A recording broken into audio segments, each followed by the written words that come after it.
Hello dear student. आज हम करेंगे थर्मोडायनामिक्स। थर्मोडायनामिक्स है क्या? Thermodynamics means energy, heat energy और work done, mechanical work done का एक म्यूचुअल रिलेशनशिप है जो पर्टिकुलर डायरेक्शन में फ्लो होती है।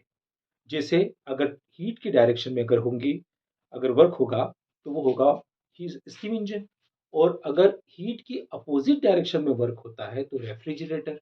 तो ऐसे कई हम वर्क डन के बारे में बात करेंगे, लेकिन सबसे पहले हम ये समझते हैं कि केमिस्ट्री और फिजिक्स के थर्मोडायनेमिक्स में क्या डिफरेंस है। एक्चुअली में केमिस्ट्री का जो थर्मोडायनेमिक्स है that is related to the material, और फिजिक्स का जो थर्मोडायनेमिक्स है that is related to the mechanical energy.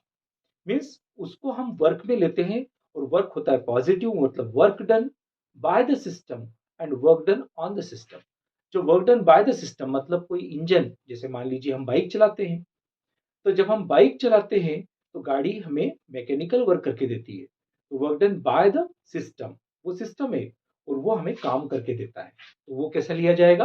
That work done should be taken positive. तो वहां पर आपका जो W होगा वो पॉजिटिव होगा। और work done on the engine, उसमें एनर्जी का लॉस है। जैसे हम गाड़ी में किक लगाते हैं या गाड़ी में हम पेट्रोल भरते हैं तो वहां कोई हमारे लिए वर्क नहीं होता, तो वो नेगेटिव होगा। तो work done by the on the engine, तो वहां पर वो नेगेटिव होता है। और केमिस्ट्री में इसका ठीक उल्टा हो जाए। केमिस्ट्री में अगर हमने मटेरियल उसको दिया है तो वो पॉजिटिव बताएगा, क्योंकि उसको मटेरियल मिला है। और अगर वो मटेरियल का लॉस कर रहा है, मतलब वर्क डन जब गाड़ी चलती है, तो केमिस्ट्री बोलती है कि वो नेगेटिव वर्क डन है। और फिजिक्स उसको क्या बोलेगा? जब हम उसको गाड़ी चलाते हैं तो पॉजिटिव होगा। तो इस प्रकार से डिफरेंस है। तो सबसे पहले हम कुछ इसमें वर्ड यूज करेंगे, जैसे सराउंडिंग्स, सिस्टम। तो पहले वो समझ लेते हैं कि सराउंडिंग क्या होता है, सिस्टम क्या होता है, और ये कितने प्रकार का होता है। तो सबसे पहले सिस्टम। सिस्टम का मतलब थ्री डायमेंशनल कोई फिगर है जिसके अंदर कुछ सब्सटेंस आ सकता है। जैसे कोई मर्तमान, कोई बर्तन, और उसके अंदर कुछ हम मटेरियल, पानी या वगैरह कुछ सामान रख देते हैं, उसको गर्म करने रखते हैं, वैसा ही।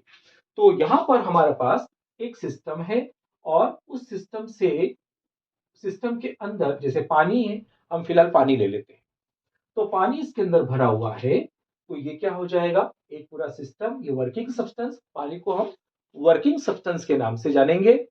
और इसको थ्री डायमेंशनल जिसके अंदर वो कंटेन है उसको हम सिस्टम कहेंगे।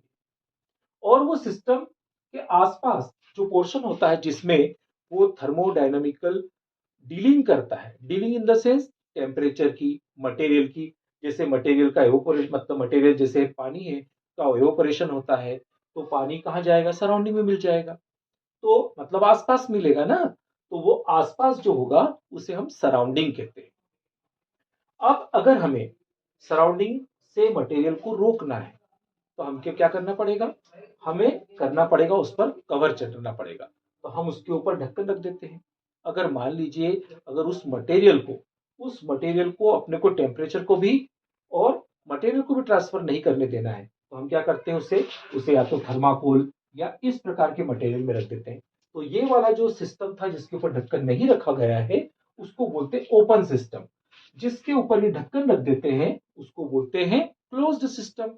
और इसी प्रकार से इसको एक थर्माकोल या लकड़ी का बुरादा या ऐसी इंसुलेटेड मटेरियल की इसमें लपेट करके, या जैसे कंबल है, या फिर जिस प्रकार से ऐसी कोई चीज जिससे टेम्परेचर का एक्सचेंज नहीं होता है, तो उसको बोलते हैं हम आइसोलेटेड सिस्टम। तो सबसे पहले हमने तीन सिस्टम के बारे में समझा। अब हम आगे समझते हैं कि गैस का वर्क डन कैसा होता है, और इसमें इसकी प्रोसेस क्या होती है उसको समझते हैं। तो यहां पर सबसे पहले हम बात कर रहे हैं डिफरेंट डिफरेंट प्रोसेस। अलग अलग प्रोसेस जो है इंजन पर वर्क कौन कौन से होते हैं, या गैस पर कौन कौन से वर्क होते हैं। यहां पर इस पूरे थर्मोडायनेमिक्स में हम एक आइडियल गैस लेके चलेंगे। और आइडियल गैस वैसे देखा जाए तो व्यवहारिक रूप से कोई आइडियल गैस होती ही नहीं, लेकिन हम ऐसा कंसीडर करते हैं कि इसमें एक आइडियल गैस भरी हुई है, तो उसके ऊपर कौन कौन से प्रोसेस होते हैं, कौन कौन सी क्रियाएं होती है। तो इसमें सबसे पहली प्रोसेस होती है आइसोथर्मल प्रोसेस। तो आइसोथर्मल प्रोसेस है क्या? आइसोथर्मल प्रोसेस का मतलब होता है टेम्परेचर रिमेन कांस्टेंट, जिसमें no change in temperature, delta T zero. Delta T, delta का मतलब चेंज, टेम्परेचर जीरो मतलब कोई टेम्परेचर में चेंज नहीं। तो ये एक प्रोसेस है आइसोथर्मल प्रोसेस, और ये बहुत ही स्लो प्रोसेस है। और सेकेंड वाली प्रोसेस होती है adiabatic process. Adiabatic process, adiabatic process का मतलब होता है जब एनर्जी का चेंज नहीं, जब एनर्जी का चेंज नहीं मतलब उसमें एनर्जी का आदान प्रदान नहीं होता। जैसे अपना थर्मस फ्लास्क, तो थर्मस फ्लास्क में एनर्जी ट्रांसफर नहीं होती, टेम्परेचर ट्रांसफर हो सकता है, तो उसको हम क्या कहते हैं? Adiabatic process. तीसरा प्रोसेस होता है, हम इसको ग्राफ से भी समझेंगे। तो पहले तो हम लोग छोटी छोटी बात कर लेते हैं कि आइसोथर्मल प्रोसेस क्या नाम क्या है, इसका मतलब क्या है, एडियाबैटिक का मतलब क्या है। तीसरा है आइसोबारिक प्रोसेस। आइसोबारिक प्रोसेस का मतलब होता है, आइसोबारिक मतलब delta P E zero. Delta P मतलब प्रेशर इसमें जीरो रहता है, नो चेंज इन प्रेशर, तो प्रेशर बदलता नहीं है, उसको बोलते हैं हम आइसोबारिक प्रेशर। और एक और आता है जिसको आइसोकोरिक बोलते हैं, आइसोकोरिक प्रोसेस। आइसोकोरिक प्रोसेस मतलब नो चेंज इन वॉल्यूम। तो ऐसे ये चार प्रोसेस होते हैं। वैसे अभी तो सिर्फ मैंने इसका सिर्फ मीनिंग बताया है कि आइसो का मतलब होता है सेम, थर्मल का मतलब टेम्परेचर, आइसो एडियाबैटिक का मतलब no change in heat, isobaric का मतलब नो चेंज इन प्रेशर, और आइसो कोरिक का मतलब नो चेंज इन वॉल्यूम। अब हम इसको पीवी डायग्राम के या पीवी इंडिकेटर डायग्राम से समझते हैं। पीवी इंडिकेटर डायग्राम होता क्या है? पीवी इंडिकेटर डायग्राम मतलब जैसे आप ग्राफ बनाते हो जिसमें एक्स और वाई तो कोऑर्डिनेट की रिक्वायरमेंट होती है। एक्स को क्या बोलेंगे हम, जो होता है एक डिपेंडेंट और इंडिपेंडेंट, इसके बीच में फिजिक्स में हमेशा ग्राफ बनते हैं, क्योंकि एक वैल्यू इंडिपेंडेंट होती है चाहे जैसी रखते चलो, लेकिन उसकी वैल्यू के ऊपर दूसरी वैल्यू डिपेंड होती है, तो उसको बोलते हैं हम डिपेंडेंट। तो यहां पर हम लोग ले रहे हैं पीवी इंडिकेटर डायग्राम, मतलब पीवी से ही, और इंडिकेटर मतलब उससे ये मालूम पड़ जाता है कि कौन सी प्रोसेस है। तो जैसे हम y एक्सिस को p से डिनोटेट करते हैं और x एक्सिस को हम v से डिनोटेट करते हैं। और जैसे आप लोगों ने ग्राफ तो पढ़े होंगे 10th में, तो जिसमें x और y की जगह हम यहाँ पर p1 v1 लेंगे। और इसी प्रकार से सबसे पहले हम मान लेते हैं कि एक पॉइंट A है, गैस का पार्टिकल है, और उस वक्त उसकी कंडीशन, उसका प्रेशर P1 है और वॉल्यूम V1 है, और ये B पोजीशन पर पहुंचता है, और उस वक्त उसका प्रेशर P2 हो जाता है और वॉल्यूम V2 हो जाता है। तो ये जो ग्राफ है, इसका ग्राफ का जो लिनेट है, जो एंगल है या स्लोप है, वो बहुत कम होता है।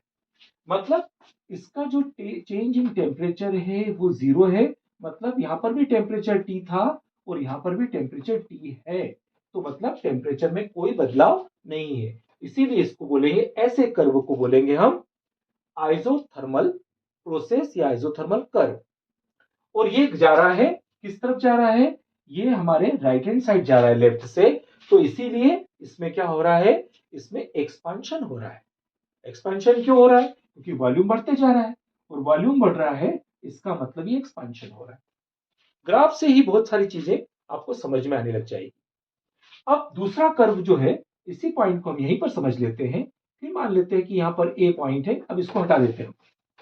अब हम यहां पर P1 V1 ले लेते हैं, और यहां पर एक पॉइंट B पर P2 V2 एक कर्व लेते हैं और इसको समझते हैं।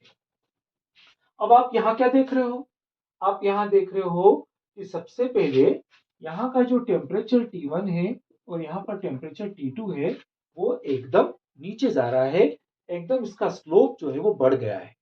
तो ये प्रोसेस बहुत फास्ट प्रोसेस है, तो इसीलिए इसका ये फास्ट प्रोसेस को बोलते हैं हम एडियाबैटिक प्रोसेस, क्योंकि इसमें एनर्जी जो है, इसमें नो चेंज इन एनर्जी, इसमें एनर्जी का कोई बदलाव नहीं है। टेम्परेचर का बदलाव पॉसिबल है, टेम्परेचर चेंज है इसके अंदर T1 से T2 पर, और एक बहुत फास्ट प्रोसेस है। अब एक एग्जांपल हम ले लेते हैं, जैसे मान लीजिए ठंड का टाइम है और आपने चाय, आपको मम्मी ने बना के दी है आपको चाय, तो आपका मम्मी आपको क्या बोलेगी, जल्दी पी लो नहीं तो ठंडी हो जाएगी। तो वो प्रोसेस उस वक्त क्या होता है, तो वो प्रोसेस आपको फास्ट करना होगी, तो आपको वर्क डन बहुत फास्ट करना होगा, आपको जल्दी जल्दी चाय पीना होगी। अगर आप रख देंगे तो क्या हो जाएगा, उसका टेम्परेचर एकदम, एनर्जी जो है वो चेंज हो जाएगी। तो इसी प्रकार से गर्मी के दिनों में आइसक्रीम का है, अगर आपने किसी आपके पापा ने बोला है कि आइसक्रीम लेकर आओ और आपने आराम से धीरे धीरे धीरे लेकर आ रहे हो तो वो तो पिघल जाएगी। तो आप बोलोगे फास्ट जाना है मुझे, कोई रास्ते में रुकेगा भी तो भी आप बोलोगे बहुत फास्ट जाना है आपको, क्योंकि आपके पापा ने बोला है कि जल्दी आइसक्रीम लाना है, और देर लग जाएगी तो पिघल जाएगी।